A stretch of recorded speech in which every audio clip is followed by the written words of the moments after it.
प्रेरितों अध्याय 25। फेस्तुस उस प्रांत में पहुंचने के 3 दिन बाद कैसरिया से यरूशलेम को गया।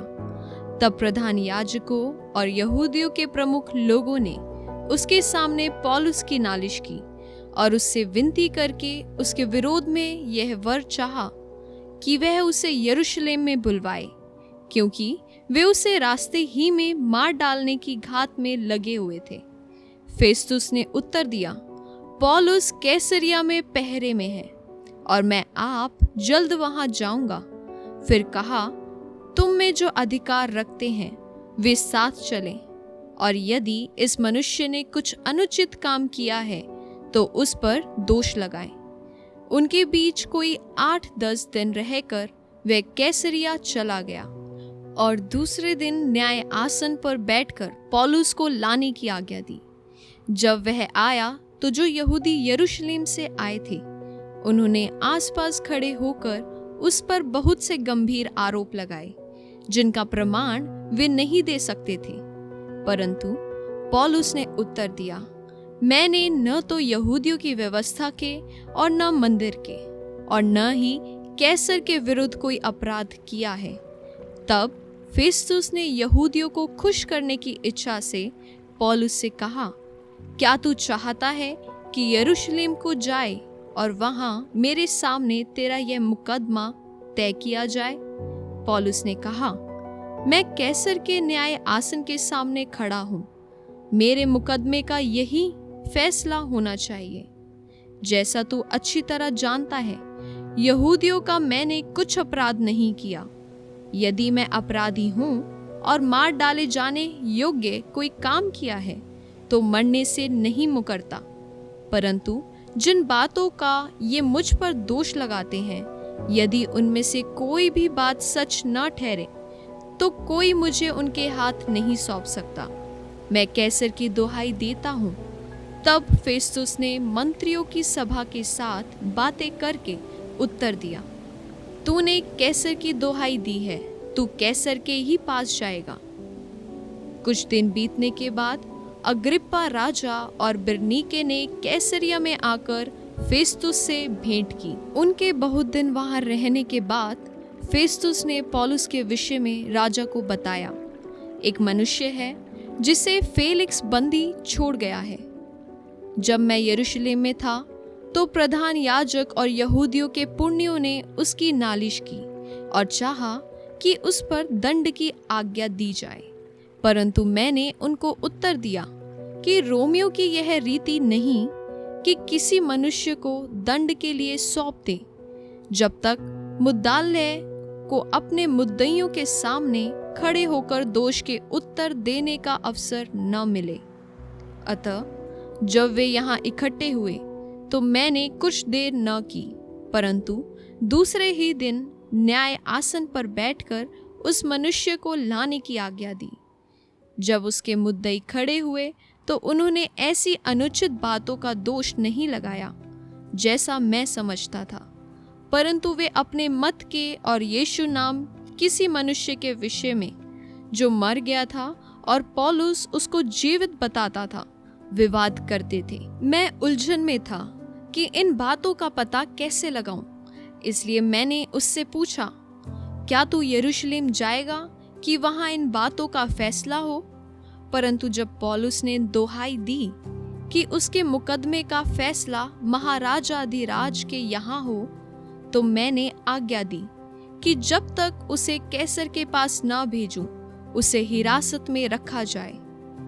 तब अग्रिप्पा ने फेस्तुस से कहा, मैं भी उस मनुष्य की सुनना चाहता हूँ। उसने कहा, तू कल सुन लेगा। अतः दूसरे दिन जब अग्रिप्पा और बिरनीके बड़ी धूमधाम से आए और पलटन के सरदारों और नगर के प्रमुख लोगों के साथ दरबार में पहुंचे, तब फेस्तुस ने आज्ञा दी कि वे पौलुस को ले आएं। फेस्तुस ने कहा, हे राजा अग्रिप्पा और हे सब मनुष्यों जो यहाँ हमारे साथ हो, तुम इस मनुष्य को देखते हो जिसके विषय में सब यहूदियों ने यरूशलेम में और यहाँ भी चिल्ला चिल्ला कर मुझसे विनती की कि इसका जीवित रहना उचित नहीं, परंतु मैंने जान लिया कि उसने ऐसा कुछ नहीं किया कि मार डाला जाए, और जबकि उसने आप ही महाराजाधिराज की दुहाई दी, तो मैंने उसे भेजने का निर्णय किया। मैंने उसके विषय में कोई निश्चित बात नहीं पाई कि अपने स्वामी के पास लिखूं, इसलिए मैं उसे तुम्हारे सामने और विशेष करके हे राजा अग्रिप्पा तेरे सामने लाया हूं कि जांचने के बाद मुझे कुछ लिखने को मिले, क्योंकि बंदी को भेजना और जो दोष उस पर लगाए गए उन्हें न बताना मुझे व्यर्थ जान पड़ता है। प्रेरितों अध्याय 26। अग्रिप्पा ने पौलुस से कहा, तुझे अपने विषय में बोलने की आज्ञा है। तब पौलुस हाथ बढ़ाकर उत्तर देने लगा, हे राजा अग्रिप्पा, जितनी बातों का यहूदी मुझ पर दोष लगाते हैं, आज तेरे सामने उनका उत्तर देने में मैं अपने को धन्य समझता हूँ, विशेष करके इसलिए कि तू यहूदियों के सब व्यवहारों और विवादों को जानता है। अतः मैं विनती करता हूँ, धीरज से मेरी सुन। मेरा चाल चलन आरंभ से अपनी जाति के बीच और यरूशलेम में जैसा था वह सब यहूदी जानते हैं। यदि वे गवाही देना चाहें तो आरंभ से मुझे पहचानते हैं कि मैं फरीसी होकर अपने धर्म के सबसे खरे पंथ के अनुसार चला, और अब उस प्रतिज्ञा में आशा के कारण जो परमेश्वर ने हमारे बाप दादों से की थी मुझ पर मुकदमा चल रहा है। उसी प्रतिज्ञा के पूरे होने की आशा लगाए हुए हमारे 12 गोत्र अपने सारे मन से रात दिन परमेश्वर की सेवा करते आए हैं। हे राजा, इसी आशा के विषय में यहूदी मुझ पर दोष लगाते हैं, जबकि परमेश्वर मरे हुओं को जिलाता है, तो तुम्हारे यहाँ यह बात क्यों विश्वास के योग्य नहीं समझी जाती?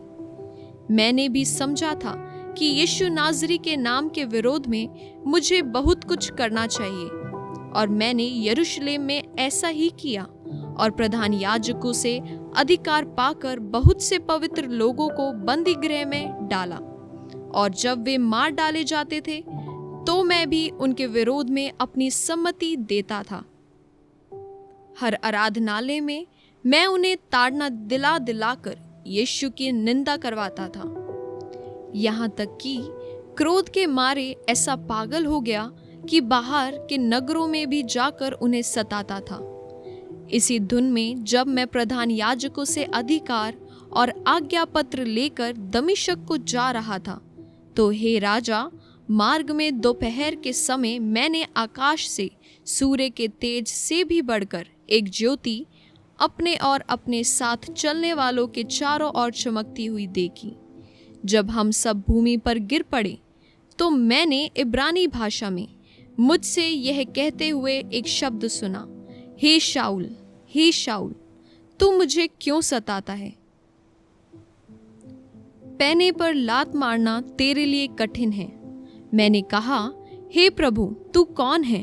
प्रभु ने कहा, मैं यीशु हूँ जिसे तू सताता है।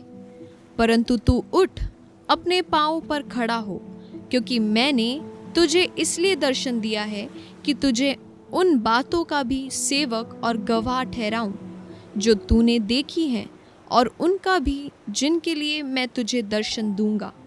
और मैं तुझे तेरे लोगों से और अन्य जातियों से बचाता रहूंगा, जिनके पास मैं अब तुझे इसलिए भेजता हूँ कि तू उनकी आंखें खोले कि वे अंधकार से ज्योति की ओर और शैतान के अधिकार से परमेश्वर की ओर फिरें, कि पापों की क्षमा और उन लोगों के साथ जो मुझ पर विश्वास करने से पवित्र किए गए हैं मिरास पाएं।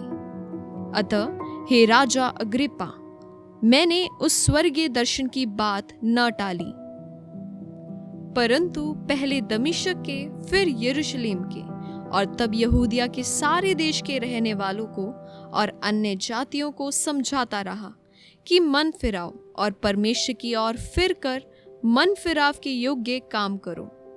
इन बातों के कारण यहूदी मुझे मंदिर में पकड़ के मार डालने का यत्न करते थे, परंतु परमेश्वर की सहायता से मैं आज तक बना हूँ और छोटे बड़े सभी के सामने गवाही देता हूँ, और उन बातों को छोड़ कुछ नहीं कहता जो भविष्यद्वक्ताओं और मूसा ने भी कहा कि होने वाली हैं, कि मसीह को दुख उठाना होगा और वही सबसे पहले मरे हुओं में से जी उठकर हमारे लोगों में और अन्य जातियों में ज्योति का प्रचार करेगा।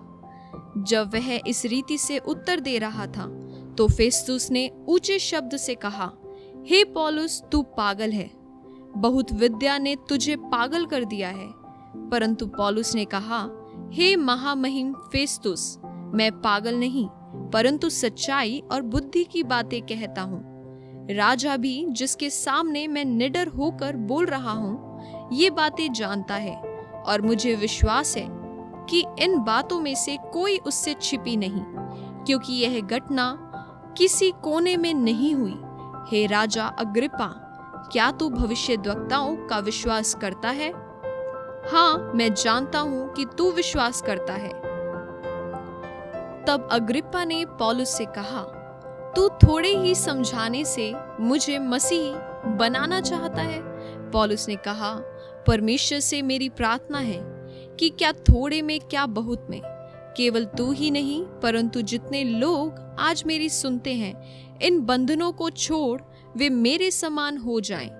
तब राजा और हाकिम और बिरनीके और उनके साथ बैठने वाले उठ खड़े हुए और अलग जाकर आपस में कहने लगे, यह मनुष्य ऐसा तो कुछ नहीं करता जो मृत्यु दंड या बंदी गृह में डाले जाने के योग्य हो। अग्रिप्पा ने फेस्तुस से कहा, यदि यह मनुष्य कैसर की दोहाई न देता तो छूट सकता था। प्रेरितों अध्याय 27। जब यह निश्चित हो गया कि हम जहाज द्वारा इटली जाएं, तो उन्होंने पौलुस और कुछ अन्य बंदियों को भी यूलियुस नामक औगुस्तुस की पलटन के एक सूबेदार के हाथ सौंप दिया। अद्रमुत्युम के एक जहाज पर जो आसिया के किनारे की जगहों में जाने पर था, चढ़कर हमने उसे खोल दिया और अरिस्तर्खुस नामक थिस्सलुनीके का एक मकीदुनी हमारे साथ था। दूसरे दिन हमने सैदा में लंगर डाला और यूलियुस ने पौलुस पर कृपा करके उसे मित्रों के यहाँ जाने दिया कि उसका सत्कार किया जाए। वहां से जहाज खोलकर हवा विरुद्ध होने के कारण हम साइप्रस की आड़ में होकर चले और किलिकिया और पन्फूलिया के निकट के समुद्र में होकर लूसिया के मूरा में उतरे। वहां सूबेदार को सिकंदरिया का एक जहाज इटली जाता हुआ मिला और उसने हमें उस पर चढ़ा दिया। जब हम बहुत दिनों तक धीरे धीरे चलकर कठिनाई से कनिदुस के सामने पहुंचे, तो इसलिए कि हवा हमें आगे बढ़ने न देती थी, हम सलमोने के सामने से होकर क्रेते की आड़ में चले और उसके किनारे किनारे कठिनाई से चलकर शुभ लंगरबारी नामक एक जगह पहुंचे, जहां से लस्या नगर निकट था। जब बहुत दिन बीत गए और जल यात्रा में जोखिम इसलिए होती थी कि उपवास के दिन अब बीत चुके थे, अतः पौलुस ने उन्हें यह कहकर समझाया, हे सज्जनों, मुझे ऐसा जान पड़ता है कि इस यात्रा में विपत्ति और बहुत हानि न केवल माल और जहाज की वरन हमारे प्राणों की भी होने वाली है।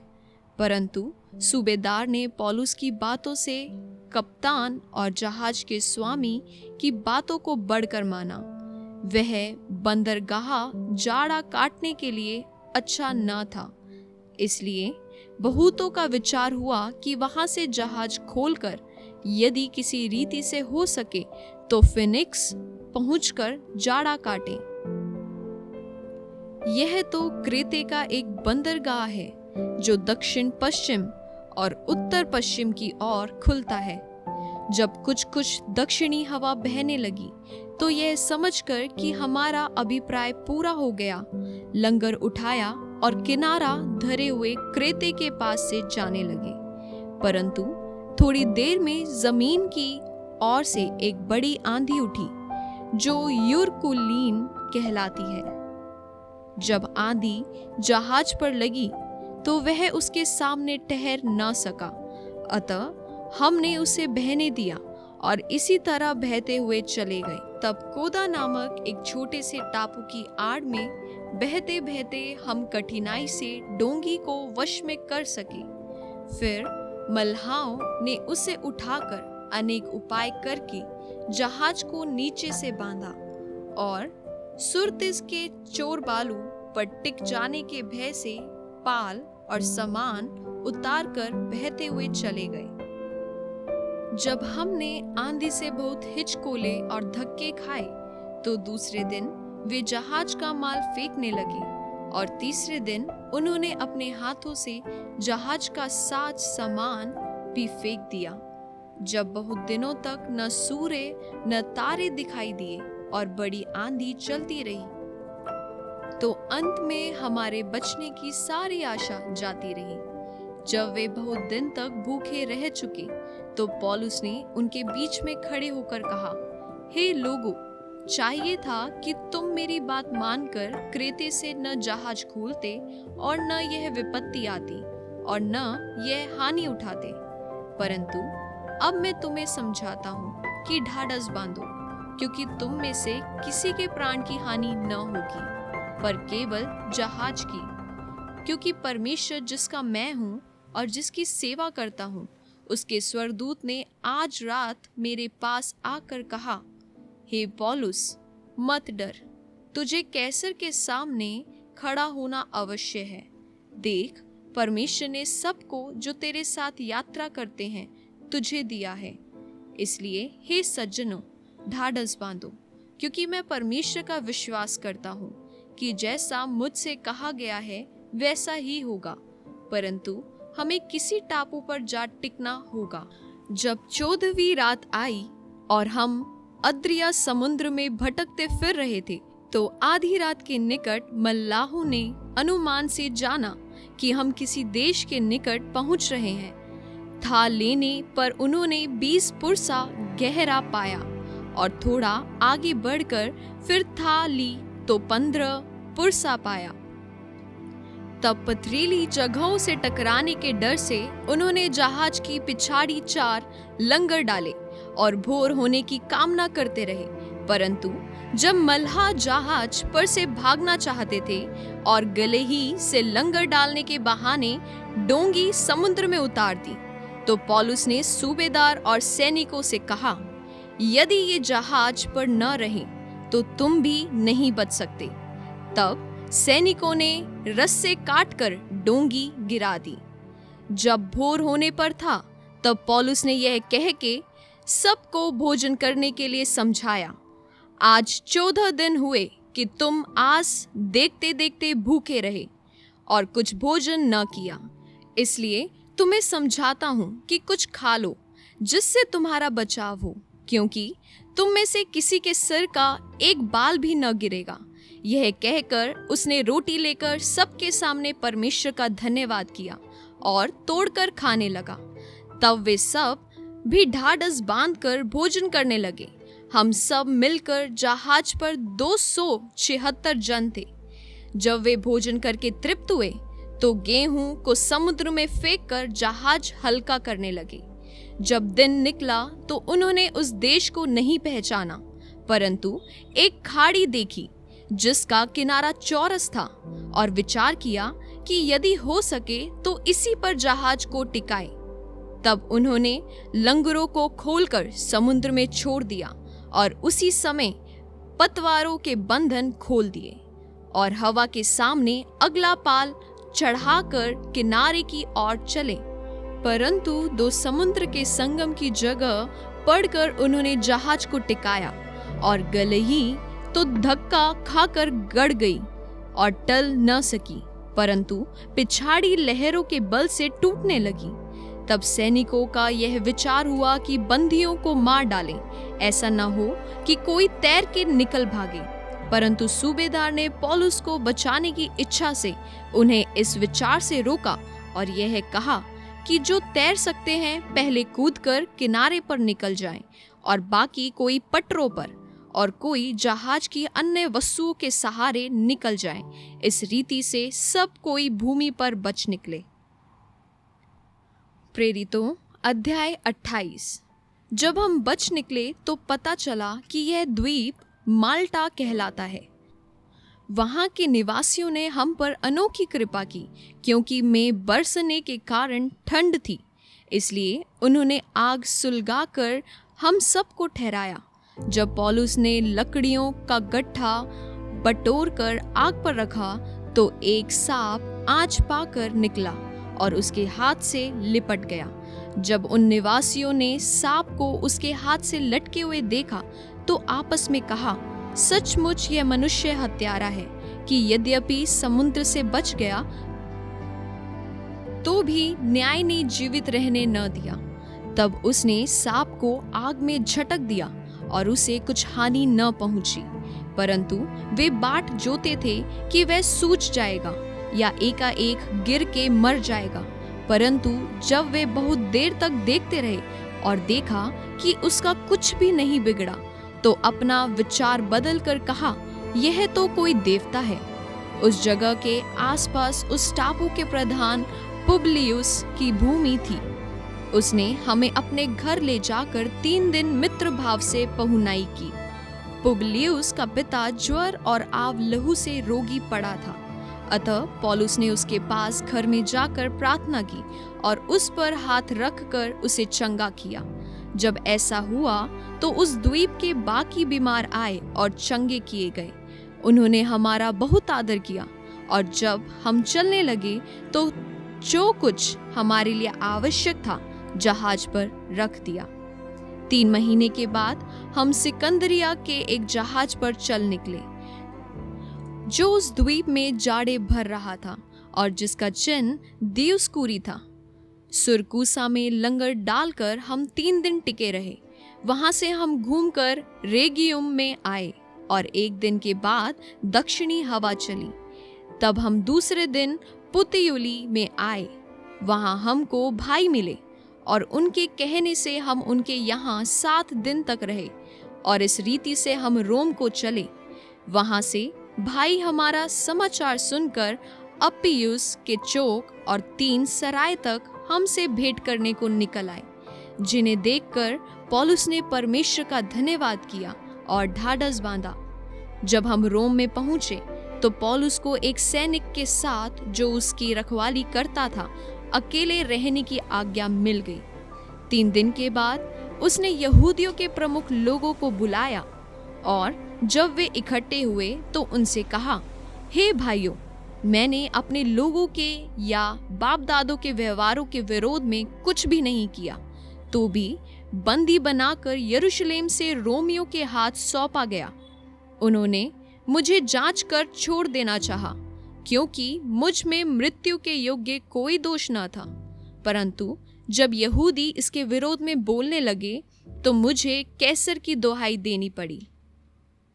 यह नहीं कि मुझे अपने लोगों पर कोई दोष लगाना था, इसलिए मैंने तुमको बुलाया है कि तुमसे मिलूं और बातचीत करूं, क्योंकि इज़राइल की आशा के लिए मैं इस जंजीर से जकड़ा हुआ हूं।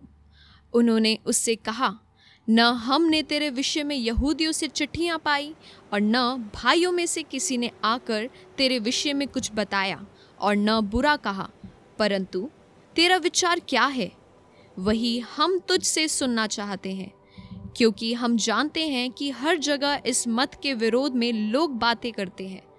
तब उन्होंने उसके लिए एक दिन ठहराया और बहुत से लोग उसके यहाँ इकट्ठे हुए और वह परमेश्वर के राज्य की गवाही देता हुआ और मूसा की व्यवस्था और भविष्यद्वक्ताओं की पुस्तकों से यीशु के विषय में समझा कर भोर से सांझ तक वर्णन करता रहा। तब कुछ ने उन बातों को मान लिया और कुछ ने विश्वास न किया। जब वे आपस में एक मत न हुए तो पौलुस की इस बात के कहने पर चले गए, पवित्र आत्मा ने यशायाह भविष्यद्वक्ता के द्वारा तुम्हारे बाप दादों से ठीक ही कहा, जाकर इन लोगों से कह कि सुनते तो रहोगे परंतु न समझोगे, और देखते तो रहोगे परंतु न बूझोगे, क्योंकि इन लोगों का मन मोटा और उनके कान भारी हो गए हैं और उन्होंने अपनी आंखें बंद की हैं। ऐसा ना हो कि वे कभी आंखों से देखें और कानों से सुने और मन से समझे और फिरें और मैं उन्हें चंगा करूं। अतः तुम जानो कि परमेश्वर के इस उद्धार की कथा अन्य जातियों के पास भेजी गई है और वे सुनेंगे। जब उसने यह कहा तो यहूदी आपस में बहुत विवाद करने लगे और वहां से चले गए। वह पूरे 2 वर्ष अपने भाड़े के घर में रहा और जो उसके पास आते थे उन सब से मिलता रहा और बिना रोक टोक बहुत निडर होकर परमेश्वर के राज्य का प्रचार करता और प्रभु यीशु मसीह की बातें सिखाता रहा।